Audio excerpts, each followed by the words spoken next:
BP की गोली एक बार शुरू हो जाए तो क्या जिंदगी भर खानी पड़ती है।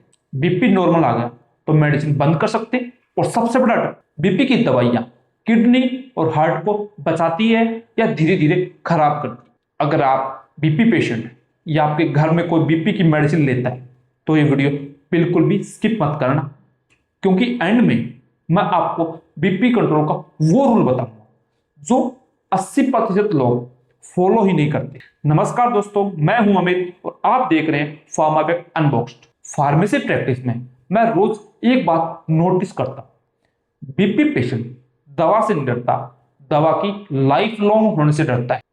तो दोस्तों, आज हम डिटेल में समझेंगे हाई ब्लड प्रेशर क्या है, बीपी डेंजरस क्यों है, एंटी हाइपरटेंसिव मेडिसिन कैसे काम करती है और बीपी पेशेंट सबसे बड़ी गलती कहां करते हैं। हाई ब्लड प्रेशर सिंपल लेकिन सीरियस। ब्लड प्रेशर मतलब खून का प्रेशर जो हमारे ब्लड वेसल पर पड़ता है।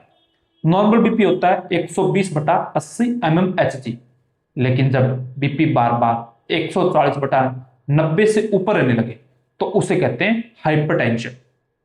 इसे साइलेंट किलर भी कहा जाता है क्योंकि सिम्टम नहीं होते लेकिन डैमेज चालू रहता है। बीपी डेंजरस क्यों है, एक बात ध्यान से समझिए। अनकंट्रोल्ड बीपी धीरे धीरे पूरी बॉडी को नुकसान पहुंचाता है, जैसे heart attack, brain stroke, eye vision loss और किडनी फेलियर भी।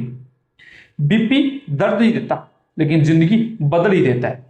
इसीलिए बीपी कंट्रोल करना चॉइस नहीं, नेसेसिटी है। बीपी बढ़ता क्यों है? बीपी कोई एक रीजन से नहीं बढ़ता। बीपी बढ़ता है जब ब्लड वेसल्स टाइट हो जाती हैं, हार्ट ज्यादा फोर्स से पंप करता है, बॉडी में साल्ट वाटर ज्यादा हो जाता है, हार्मोनल सिस्टम ओवर एक्टिव हो जाता है। डिफरेंट बीपी मेडिसिन इन अलग अलग पॉइंट्स पर काम करती है, इसीलिए हर पेशेंट की मेडिसिन अलग होती है। एंटी हाइपरटेंसिव कैटेगरीज की बात करते हैं। एस इनहिबिटर्स, इसमें रेमिप्रिल और एनेप्रिल, ये ब्लड वेसल्स को रिलैक्स करती है और हार्ट प्लस किडनी को प्रोटेक्शन देती है। Best for diabetes, kidney protection और हार्ट फेलियर, लेकिन ड्राई कफ हो सकता है। इसी वजह से कई पेशेंट इन्हें टॉलरेट नहीं कर पाते। अब बात करते हैं एआरबीज, ये इंडिया की फेवरेट क्लास। इसमें लोसार्टन और टेलमिसार्टन जैसे साल्ट आते हैं।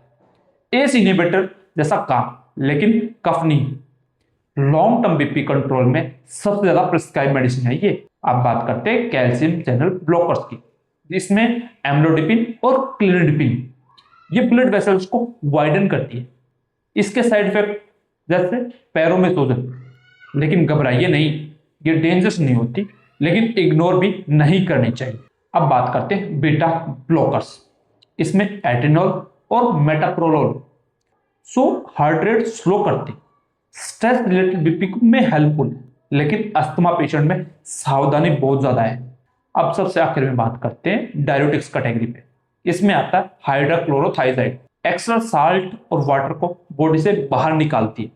लो डोज में बहुत ही पावरफुल मेडिसिन है, लेकिन रेगुलर मॉनिटरिंग बहुत ही जरूरी है।